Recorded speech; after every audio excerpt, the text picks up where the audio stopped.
Olá, prezados alunos. Vamos dar início à nossa aula de encerramento de recursos de audiovisuais. Os temas que serão abordados são alguns temas já discutidos nas aulas anteriores, como a educação e sociedade contemporânea, as tecnologias da informação e comunicação, o professor e as novas aprendizagens, e as mídias e o processo educacional. Sobre a educação e sociedade contemporânea, vale lembrar aquilo que nós discutimos na aula da unidade 1, sobre a busca do homem, desde a Idade Antiga, pelo poderio militar, pela dominação, sobre outros povos, O homem de uma determinada região, ele desejava ter uma dominação, e para isso ele procurava utilizar da sua criação, de instrumentos tecnológicos, como a própria criação do fogo, como forma de dominar sobre outros povos, sobre outros homens, E ao longo do tempo, conforme a gente vamos estudando nos livros de história, nós observamos que muitas das tecnologias que tinham foco militar, elas foram sendo utilizadas pela própria sociedade civil, Já não estava mais com aquele foco militar. Conflitos como o da Segunda Guerra Mundial ou da Guerra Fria, que tiveram assim, um nascimento de algumas tecnologias, como a internet, a corrida espacial, a criação de macacões, dos astronautas, ou outros aparatos, foram assimilados pelas universidades, e elas procuraram utilizar aquelas tecnologias como voltada para meio acadêmico, voltada para pesquisa na educação. E aí, através desse estudo das TICs, das tecnologias, chegamos na concepção das TICs, que são as tecnologias de informação e comunicação. As TICs, elas são baseadas em processos de produção e uso de meios, tais como linguagem oral, linguagem escrita e um resumo, uma síntese entre o som e imagem e movimento. As TICs não são só tecnologias propriamente ditas, elas nasceram através desses meios, desses processos de produção.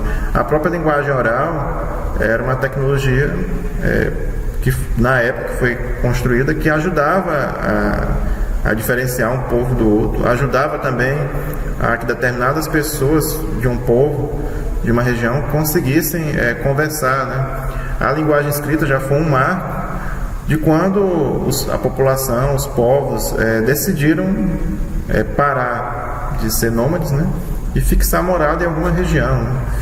E a síntese entre o som, imagem e movimento foi uma junção que ajudou a criar alguns aparelhos, como o rádio, a própria TV mais antiga, criou formas de comunicação, em que vinham não só a comunicação falada, mas tinha a imagem que representava tudo, e o movimento, certo? E aí, a partir dessas TICs, chegamos hoje nas novas TICs, com a sigla de NTICs, que entra a televisão, as redes digitais, a internet, certo? E a internet, as redes digitais e a televisão nos ajudam a compreender a concepção de comunidade, de grupo, se nós formos falar da televisão, não a televisão antiga, mas a TV mais recente, como a TV digital, ela já garante uma interatividade, entre a pessoa, entre o usuário e a tecnologia, onde ele pode escolher a sua programação, onde ele pode gravar determinados filmes que ele deseja assistir em outro momento. As redes digitais, elas ajudam a criar comunidades virtuais, pessoas que podem conversar em fóruns, ter alguma colaboração, partilhar ideias. E a internet é esse marco que todo mundo já conhece, que você pode fazer pesquisa, você pode também compartilhar aquilo que você sabe, e você pode criar grupos, você pode participar de grupos em que pessoas defendem determinada ideia, tem um determinado objetivo, e isso é algo que nos vai lembrar das redes sociais. Tá, mas o que há de novo nas TICs? O que as TICs trazem de novo? Será que elas pararam no tempo? Bem, hoje as TICs, elas têm um grau de evolução da TV digital, como eu comentei anteriormente, no slide anterior, sobre você ter uma playlist, sobre você ter uma programação, onde você tem uma interação e você ter acesso a informações que você muitas vezes não tem na região onde você mora ou no lugar onde você estuda ou trabalha. Então a TV digital ela tem esse alcance. Agora, é claro, ela precisa de alta tecnologia, uma internet de banda larga, né, com alta velocidade, para que garanta que o usuário ele possa ter toda essa aquisição de informação, né. Uma outra novidade que nós hoje observamos que evolui são as redes e comunidades virtuais. Aí chegamos naquele tópico das redes sociais, né? As redes sociais hoje são o melhor exemplo de redes e comunidades virtuais. Sempre evoluindo, criando um perfil, né? Criando você cria digamos assim, um conjunto de habilidades que remete a você utilizar aquela determinada rede social, que remete a você usar determinado tipo de tecnologia. Você tem que dominar uma série um conjunto de habilidades, né, para que faça você ser inserido naquele meio, você ser inserido naquela rede social e você poder partilhar aquelas informações. Então isso é uma interação, isso garante interatividade, né, para o usuário ou a pessoa que deseja aprender determinada habilidade, determinada coisa, né. Tá, e o professor, como é que ele se depara em relação a isso? Como é que o professor deve se preparar e o que ele deve apresentar, né? Bem, o professor ele tem que desenvolver novas aprendizagens, né? Ensinos inovadores, né? E para que isso seja garantido, os espaços escolares eles têm que ter uma disponibilidade de tecnologias avançadas, de TICs avançadas, né? De computadores avançados, internet avançada, e não só para poucos alunos, mas para todos os alunos, né? Tem que existir curso de formação continuada para que aqueles professores eles tenham uma formação, um embasamento teórico e habilitações que permitam eles passar da forma adequada com o uso das TICs.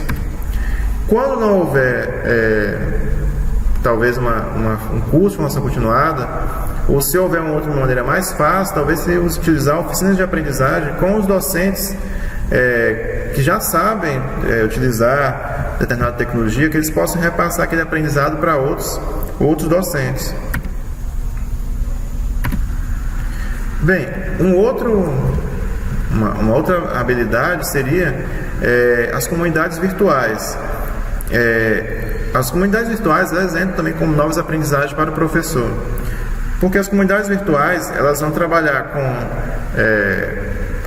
a própria criação de grupos, fazer com que os alunos possam se entender em comunidades, possam trabalhar uma ideia, possam manipular alguma informação e possam também reter informação de outros companheiros de aula, de ensino. Com o primeiro item dos procedimentos de ensino inovadores, mais as comunidades virtuais, você chega nesse item que é a independência para o aluno construir com autonomia seu aprendizado. O foco é que o aluno tenha autonomia para que ele construa seu aprendizado, saiba até onde ele pode ir, até onde ele chegou, entenda onde ele chegou, entenda suas falhas, o que ele pode corrigir, mas de forma alguma essa independência se garanta como um isolamento do professor. A ideia não é que o professor ele se desvincule do ensino e da aprendizagem do aluno, né?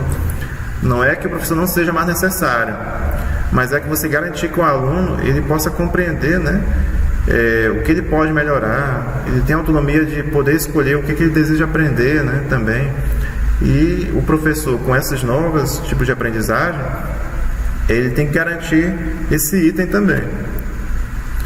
E aí, qual é o procedimento ideal através das TICs? Bem, nós temos alguns exemplos aqui, como foi listado nas aulas anteriores, como a educação gamificada, aplicações da Web 2.0, que nós comentamos na aula passada, mas também existe a Web 3.0 e a Web 4.0, que ainda é muito recente, construção de objetos de aprendizagem, uso da realidade virtual, uso da realidade aumentada, ou qualquer outro recurso que preze pela interação entre professor e discente.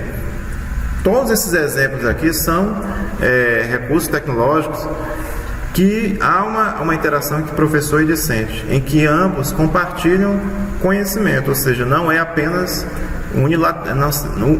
unidirecional.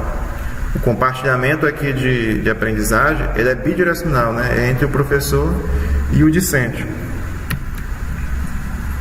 E aí chegamos no tópico das mídias e do processo educacional, né?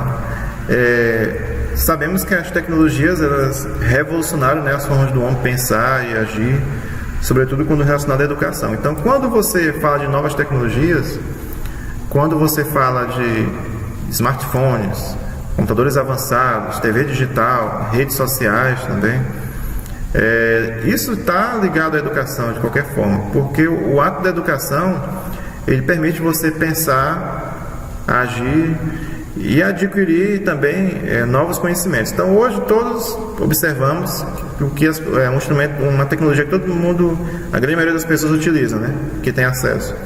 São smartphones e computadores. Então você iniciar um processo de ensino-aprendizagem e desvincular de smartphones, de computadores, de TV digital é inapropriado.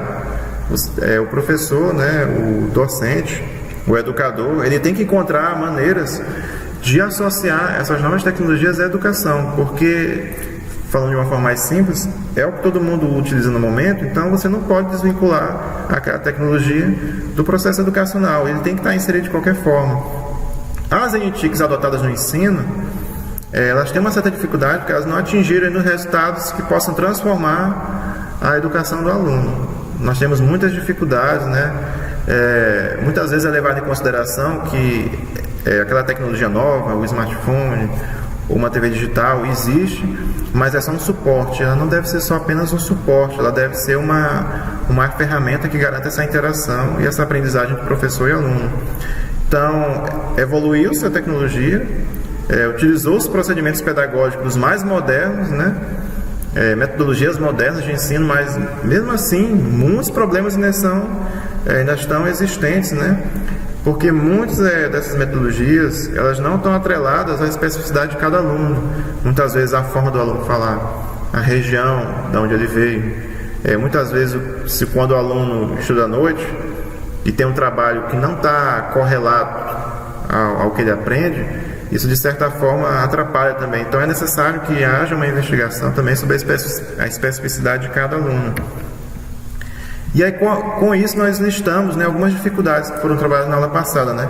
Professores que não usam da forma adequada os recursos audiovisuais, utilizam os recursos audiovisuais só como ferramenta, aulas monótonas que não atrelam a especificidade de cada aluno, a aula fica assim meio desgastante, né?